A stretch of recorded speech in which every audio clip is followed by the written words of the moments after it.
Be confident, be bold, be authentic, but don't forget to take action. This is Ordinary to Badass, where our stories empower women to step into the spotlight of their own lives and pursue what they're truly passionate about. It's time to step into the arena and become more than just extraordinary.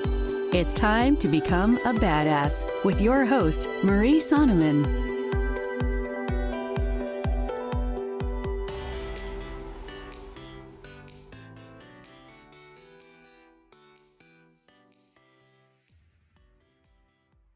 Welcome to Ordinary to Badass, episode number 47.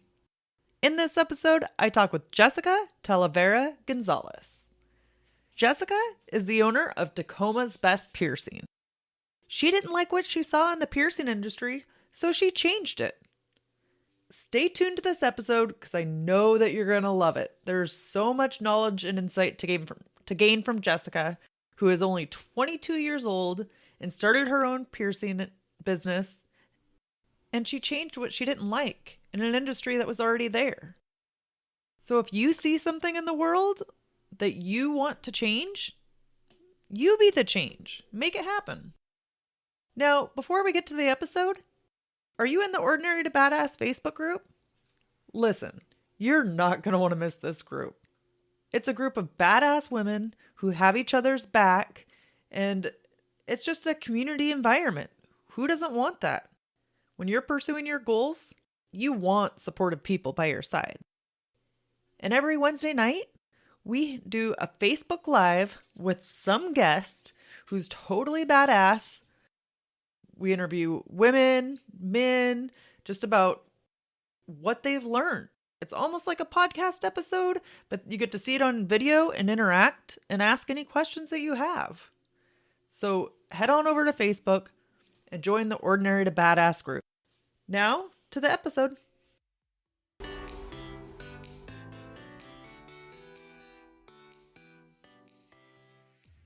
Welcome to Ordinary to Badass. Whether you're ordinary or badass, I'm glad you're here. Today's guest is Jessica Talavera Gonzalez. Jessica, thank you so much for being here. Excited to have you on the show. Thank you. I appreciate it. First off, before we go any further, I have got to ask you, do you consider yourself to be ordinary or badass? I would consider myself to be badass. Awesome. Have you always felt that way? No. I've always wanted to be badass. I don't know if I've always been badass, but I think now, I feel pretty good about myself. I love that. So, can you tell our listeners a little bit about yourself? Well, yes, I own Tacoma's Best Piercing in Tacoma, Washington. It's a piercing only studio, open 7 days a week, fully staffed. I'm 22 years old and I'm from Tacoma, Washington originally. So what led you to open a piercing only studio? Well, that's a good question. When I was younger, I've always lived in Pierce County, and I always had an interest for piercings, and just body modification in general. The problem is that in Tacoma, there was nowhere good to go. I got my first piercing done at a hair salon while I was also getting my hair done. And of course there was Claire's and, places like that. And then tattoo shops, but there was no actual piercing place. So I started doing my research and realized that there was such a thing that did exist, was just piercing studios. And I took time out of my day to go visit them or some, got some inspiration from there, and then really saw a good market that I could go for that was completely abandoned in this area. So how did you go about going to the different shops? Did you just go and test out and have piercings at each one, or did you just go and talk to the owners, or what did that look like? I started networking. When I was kind of just starting out, I was a bit more shy and really just kind of wanted to do my own thing and learn on my own, not really talk to people. But I got introduced to a couple of studio owners in Portland by a friend of mine that I made on Facebook. she reached out to me, became like added me on Facebook, told me that she's a body piercer at a body piercing only studio, and invited me there to go see what was going on and what was up. And then from there, it just kind of snowballed, and I met more people in that area. That is it's a very similar, I feel like, structure to Tacoma. And that's when I realized, like, hey, like, we could definitely use a place like that. So that's how I started looking into doing it, and that's how the idea even came about. How long ago did you start thinking about this idea or checking these different places out? This was back in 2015, 2016. So I've been piercing professionally since 2015, and I've pretty much always wanted to branch out and do something more on like the professional terms, because previously I had always worked in tattoo shops, and it wasn't like a formal type of environment. It was more of a mouth to mouth type of informal environment. And when I realized that there are shops out there that work kind of like how similarly to a like high-end salon, that was what I really wanted to like gear my business towards. So in 2015 and 2016, you kind of started looking into it and checking it out. When did you actually open your own business? I opened my own business in May of 2018. So, like you said, you're only 22, and you took on, it seems like a mountain of a project, like starting your own business and learning the ins and outs of it. How did you go about that? I definitely feel like branching out and talking to more people, and following in the footsteps of a lot of other piercers that have opened their own businesses, or piercers that haven't opened their own businesses, and just joining groups and pages and things like that on Facebook, getting advice from people, going out and seeing how they work. I've always, now I'm not like hesitant about asking questions to someone or going back and forth with other business owners that do something similar to me or do the same thing. So I really just talk a lot and figure out, how to go from there. At first it was a lot of trial and error with my business. And then now I feel like I'm really starting to refine a lot of our practices and everything. So it's becoming a pretty well-oiled machine. Nice. So do you consider yourself an introvert or an extrovert? I'm an introvert by heart, but I think that being an extrovert is worth it when it helps me get to where I want to be. When I don't have to be an extrovert, I'm not. I love that you're able to kind of transition when you need to. What would you say to the other introverts out there that are kind of struggling with starting their own business, or they worry about it because they feel like their introversion is going to stop them? Well, it is definitely a giant problem to tackle.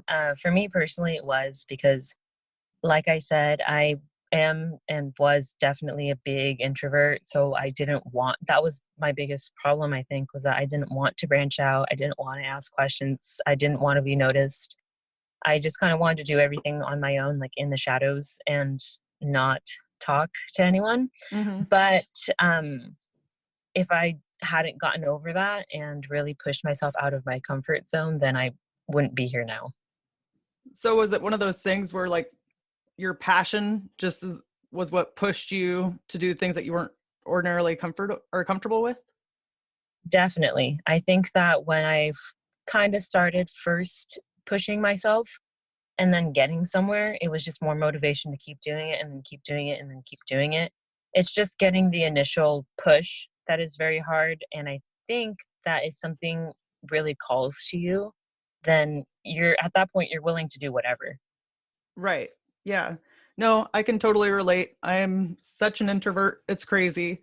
But when it came to my business, and once I came across the right idea, I had a passion that pushed me past all the other stuff. Totally. Yeah. So what would you consider the hardest part of this journey of starting your business? Hardest part would be getting started, because what had happened was that, or I guess I could explain what happens in this line of work, is that you often see nowadays a tattoo shop offer piercing for a while, and then they stop offering it, and then they start again and then stop, or whatever the case is. And it's because doing something like piercing, where you have to have a lot of inventory to realistically do it right, and it costs a lot of money to do the actual service, it's very expensive and not cost effective for a lot of tattoo shops, versus where making a tattoo, the actual cost that goes into it is like, $5-10 per tattoo. Like you're paying for the work hours and the work time versus the supplies and the materials. So I really got started on all this stuff because what had happened was I got let go from the space that I was leasing at a tattoo shop. Mm-hmm. And at that point, I knew that I wanted to open a studio. I was looking into it. I was getting to know people, et cetera, et cetera. And then I got asked to leave this tattoo shop after I had been there for like 8 or 9 months or whatever the case is. And I was like, well, I don't see the point of trying and starting somewhere new at a different tattoo shop when ultimately I want to open my own studio anyway. So I'm going to go out there and see what is available space wise. So I started looking at spaces and trying to figure this out. And then I finally found a space that was a little bit far-fetched, like at the time, based off of how successful I was. Mm-hmm. But I figured that I could grow into it and then make it work. So I took that jump and then went from there. So you were pretty successful as a tattoo artist, is that right? No. The story is that I was always working at tattoo shops as a piercer. Okay, gotcha. Yeah. And then I ended up opening Tacoma's Best Piercing because I was renting out a space at a tattoo shop, and they didn't want to offer piercing anymore. They didn't want piercing there. They just wanted to be a tattoo only shop. So I was asked to leave with like a month notice. So at that point, did like panic set in, or was it a sense of relief? It was both, because things were very tense at that shop, as they usually get. It's a very small work environment. That type of business, piercing and tattooing, is a very small work environment. So I feel like when somebody's unhappy, or if somebody, is having qualms and whatnot with you or with someone else, you can definitely feel it in the air. So I knew that I was going to be asked to leave, because what was happening was that my side of the business was very busy, and I was always busy, and I always had people there and people were always coming for me, versus the tattoo side of that business was not as busy, and essentially it was all piercing. So they got tired of that, and they were like, well, you should just open your own shop. And that's when I was like, well, I was thinking about doing it anyway, so it worked out. So was there anything that you learned in that experience at the tattoo shop that you use to apply to your business today? I definitely would say so. Yes, I have, like I mentioned kind of in the beginning of the interview, is that I've always aimed for more of a professional experience, more of a formal experience. And I've always not liked how a lot of tattoo shops are very informal, and how, there's just not that same, feels like not that same professionalism. So I learned what not to do, I think, working at tattoo shops in general, especially the one that I most recently worked at, because I took that, changed it, and then obviously it worked for my business. So I think those are some really good lessons. What do you think has helped you succeed as a woman business owner? I think that leveling out the playing field and really just counting myself in as a person versus, I'm this person, I'm this, that, whatever, this, that, and third. I think I would rather have people come and then realize that I'm a woman once they're already there, versus use it beforehand to kind of get people in the door, if that makes sense. Yeah. So I love that you saw an idea and you saw something that was out there and you took it and made it your own. Was that intimidating at all? Definitely, because nobody thought that it was a good idea. Everybody pretty much thought it was stupid, and that I shouldn't do it, and et cetera, because obviously renting out your own space, that and a business lease at that point, they're years long versus a year long at like a typical residential place, right? Right. You have to pay for everything. You have to have insurances. You have to have release forms. You have to fix stuff. I had to learn how to do a bunch of stuff that I had never learned how to do before, because my space, obviously I was at that position. I was a baker and not a chooser. So my space had to be painted. There had to be walls made. There had to be this and that, flooring, everything that you could imagine. It was by no means ready. So I knew it was going to be a gigantic project, and it still is. So I just feel more prepared now to handle Right. all that. So how did you go about learning the different stuff that you didn't know? Honestly, a lot of it was YouTube, or like I said, talking to people, asking people how they do it, um, getting advice from people that have done it before. I just think that it really does take um, somebody that's very well-rounded in order to own a business, because yes, I could hire people to do all this stuff, but I wasn't in that position at the time to be spending money on this, that, and so if I was going to make it work, it had to be turning water to wine in a lot of the instances. So you mentioned that everybody thought it was stupid when you were going to do this. How did you decide to go forward with it, or kind of overcome the doubts that other people were throwing your way? Like I said, I saw a gigantic market for what I do, because a lot of the times, at least now, piercing isn't so much grungy anymore, or like 90s. It's very like delicate, fine. People that don't have any tattoos have piercings, and vice versa. So like they really just don't go hand in hand, versus in the past, they kind of had to depend on each other because they were both kind of seen as the same thing back then. And then now they're very separate, and they're 100% different things. There's people that have tattoos, like I said, that have no piercings, and people that have piercings that have no tattoos. So getting to know my clients and then seeing the growth that I had with my online presentation as a sole practitioner, I said, wow, well, I mean, if I have this type of positivity and this type of support as just one person, if I could make this grow and make it into a business and make it into a service that people could really come and get 7 days a week, like this should be good. So I saw something, and I was like, there's no way that this isn't going to be, at least keep my head afloat. Right. So what do you think has helped contribute to your growth? I mean, obviously, probably your unique take on it, but what else do you think has helped contribute to your growth?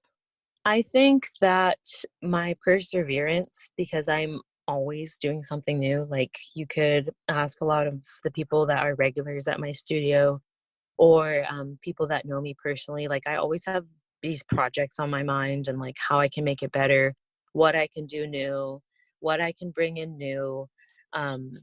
So I think that is really what contributes to my growth, is because it's not the same thing every single time that you come in. It's something completely different. Everything is new.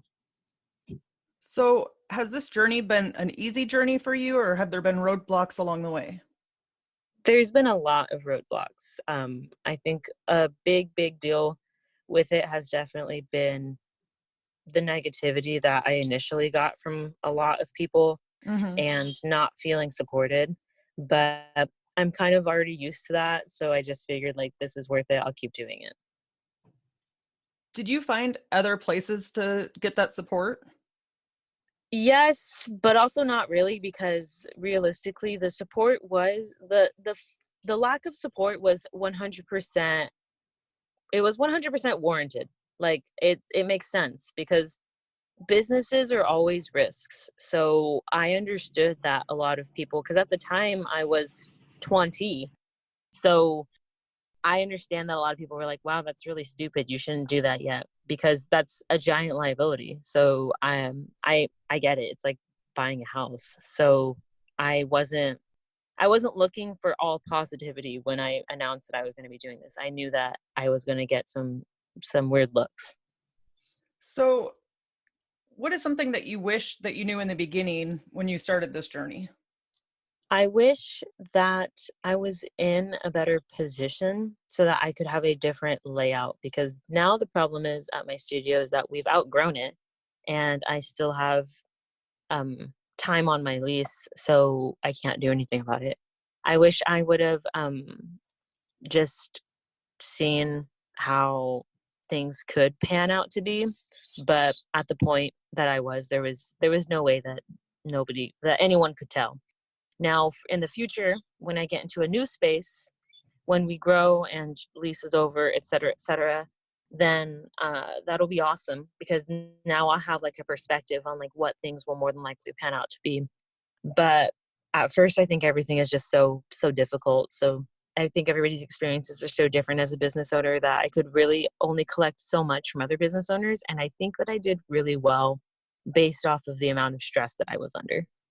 Right. And I think that some of it you just have to figure out by picking up and going anyway, because you can ask people, but everybody does it, like you said, so differently. Sometimes you're just not going to figure it out till you start doing it. And everybody's businesses are so different. So, for example, like there is a different piercing only studio in Portland that I went to go see. And they're built like, you have big rooms and a small lobby, or you go into another place and they have a big lobby and small rooms. So that's kind of what sucks about it, is that you cannot tell how it's going to work with your clients and your atmosphere until you're doing it yourself there. You talked earlier about how you wanted your piercing business to be different and to maybe not be so casual. What did you do, or what do you do to create that experience? I think that there's a lot of things that I have always pinpointed in like the lack of formality in a lot of tattoo shops. One of them is like the stereotypical, like you see it a lot in really old ones, like checkerboard floors, the tiles that are checkerboard, flash on the walls, tattoo ideas on the walls, people out front smoking, like that type of gang motorcycle type of feel, loud, explicit music, stuff like that. So I was like, I'm going to go see what this can really be like. And then when I went to the other studios, like I'm saying in Portland, that were piercing only, it was clean, pristine, crisp, cut, like relaxing music that isn't explicit. Um, More of a professional vibe. Like you walk in and you know that you're not going to walk in and like have to yell above someone. It's like you walk in and there's like a receptionist that you talk to, like you would at like a spa, for example. um it's not like how in tattoo shops most of the time, at least, there's no jewelry cases or anything, and you just tell the person what you want to get pierced, they bring you back, and you have an option of something big and something small most of the time, and then that's pretty much it. Versus my studio is a more of a jewelry store, where you walk in and there's jewelry cases and there's options. There's tons and tons and tons of options. So, correct me if I'm wrong on that. Like earlier in the interview, I think that you said that there was definitely obstacles to overcome with the money to purchase all the jewelry and everything kind of up front. Is that right?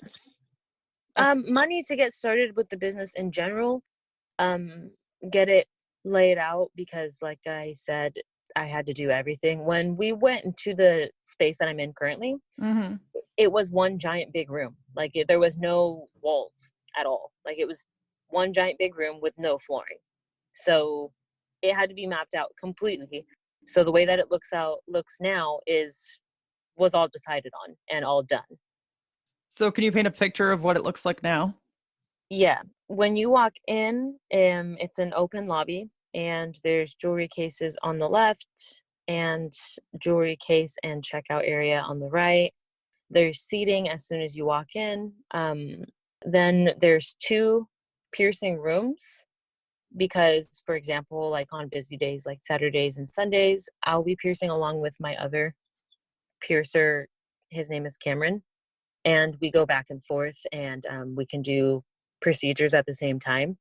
because some days we do get really busy where we get upwards of 30 to 40 piercings a day. So that's a lot to do.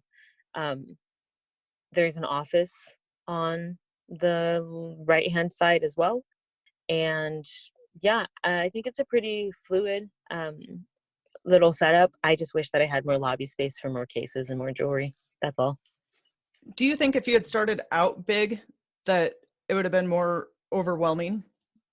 Most definitely. I think the whole thing was like, it pretty much pushed me to the edge, I would definitely say, to where, I mean, for a kind of like a year, honestly, I was staying up every single night up until midnight at least, and being there back ready at work early um, before we open at like 9 or sometimes like 10 or whatever the case is. So I think that a bigger space would have been more overwhelming because I didn't have any help financially, and getting everything from scratch was very, very hard. But now that I'm here, I feel a lot more prepared for next time. Love it. So, what has been the most gratifying thing about starting your own business? I think the most gratifying thing about starting my own business is that now it feels good to have people recommend the studio. We hear a lot on, because social media is just so big now. And I think it's honestly really awesome. I try not to be like on Facebook and whatnot a whole lot, because there is a lot of negativity, but there's so many good groups out there for people with different obstacles in life and different points in their life, that we get recommended in a lot of moms groups. We hear that a lot from people that, oh, I'm a part of Gig Harbor Moms or Tacoma Moms or whatever the case is. And I posted about wanting to get my kids' ears pierced or my kids' nose pierced, and I got recommended this place or whatever the case is. So I think that's really awesome, is hearing that, word is spreading, and that, it's kind of going hand in hand, that all of my hard work and all of our hard work at the studio has paid off to a reputation that people are starting to kind of get to know and trust. So, how did you go about the marketing for your business? And then, did you have any experience with that beforehand? I had always had an Instagram or Facebook or whatever the case is on my personal note that I also used as a business platform back when I was just renting out my spaces at tattoo shops. That has always brought me a great deal of business and a great deal of reputation, because that's how people get to know you at first, is when they're scrolling on that type of stuff and they come across it and they're like, oh, cool, like that's in Tacoma. I'm in Tacoma as well, or, all that. So I had some experience with it in that aspect and with hashtags and things like that, but I had never before that point, or before this point, really had a set up website like how we do now, an online store like how we do now. I didn't have the type of online booking, for example, that we have now. We have online booking. What else? That type of business platform or platforms I didn't have experience with, and that's what I spent a lot of my time during the nights and after work doing, is editing pictures and working on my website and doing this and that, because I did all that myself too. You kind of talked about in the Facebook groups and stuff, the moms saying stuff and helping get the word out there. But what has the feedback been in general about your business? The feedback has been really good. The feedback has been awesome. I think probably the most priceless thing for me is when people come in and they're like confused, because they kind of stand there for a second. They're like, do you guys do tattoos? And we're like, no, this is just, it's literally just called Tacoma's Best Piercing. We don't do tattoos. And they're like, wow, this is really nice in here. Like, I didn't realize like you could get different jewelry, or like I didn't realize like this type of a place existed. And we're like, yeah, we do this 7 days a week. We don't do tattoos, we just do piercings. And you walk in and it's more like a nice little jewelry store. It's like kind of like a little mom and pop jewelry store versus a tattoo shop. So I think I like seeing people's faces when they come in and they're like, relieved that it's not a tattoo shop. Yeah. And I mean, that has to kind of make, I don't know, like give you a twinkle in your eye or make you proud because you kind of had your own vision and created it all on your own. Yeah, I didn't want my image to be, you come in, you sign this form on a clipboard, you walk in the back, get something done, and then leave. I wanted it to be an experience where you are educated on what you're getting done, a procedure, and you leave knowing exactly what you need to know and with exactly what you wanted plus more. Can you share with us one thing that most people don't know about body piercing? One thing that people do not know about body piercing is that there are options, and it's a really important thing to find a skilled and trained studio. For example, our studio is me and the other piercer there are members of the Association of Professional Piercers. And that means that we reach guidelines that are stricter and more upheld than the state of Washington's guidelines for tattoo and piercing, which is lumped into one. So we have minimum requirements for jewelry, minimum requirements for sterilization, minimum requirements for procedure technique, all around a really good minimum standard that we reach and or exceed. So we're the only members in the city of Tacoma, and the next closest is in Seattle.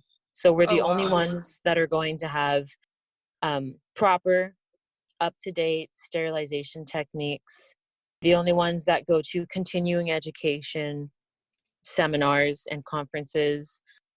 We're the only ones that carry American-made brand name implant grade jewelry versus Oh, that's everyone cool. else. Yeah, it is honestly really, really awesome.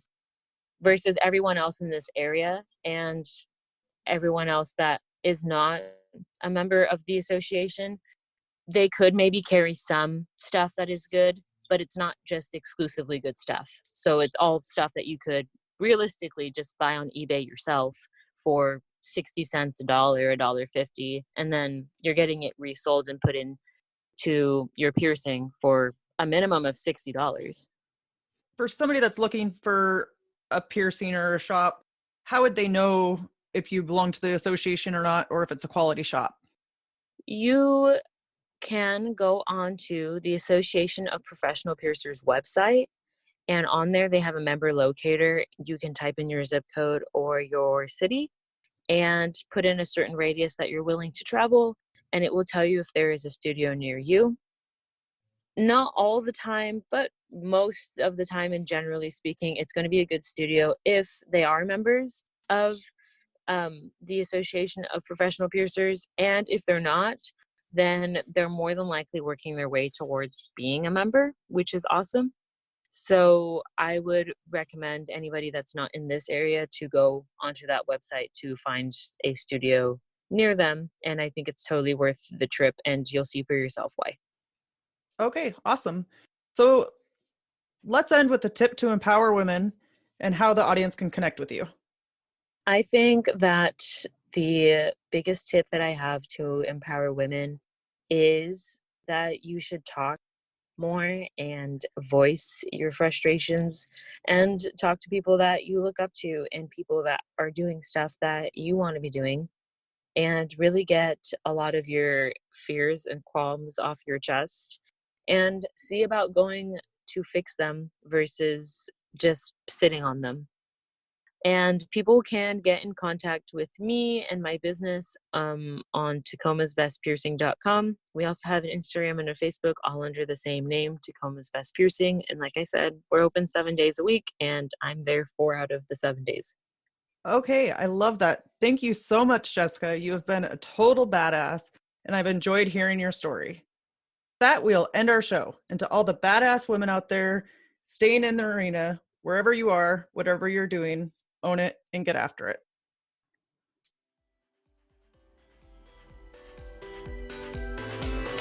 Now that you've listened to this episode of Ordinary to Badass, we want to hear from you. Go to our website, ordinarytobadass.com/podcast, and submit your own experience on how you took your life from ordinary to badass and get the chance to be on a future Spotlight episode of the show. That's ordinarytobadass.com/podcast. While you're waiting for the next episode of the show, wipe off the sweat, dust off the dirt, and get back in the arena.